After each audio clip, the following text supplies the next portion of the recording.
Hello and welcome to the GBC Productions channel. This is episode 30. In this video I will be fixing the four-wheel drive in my truck. I was driving it around yesterday and I noticed that the front axle wasn't engaging. The other thing I noticed was that the climate control was not switching modes. Both of which are vacuum actuated, so we're going to check for a vacuum issue. Now under the battery here is the actuator. It looks very much like an old cruise control actuator. Okay, this is the cruise control actuator in my old station wagon. It looks very similar to this. On this, when it applies vacuum, it'll open the throttle just like that. It's a little bit smaller than this one, but it's very similar concept. So here's the actuator on the truck. As you can see, it looks very similar.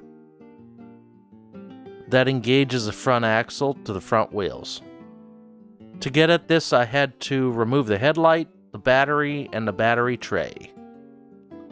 Took all of a couple minutes.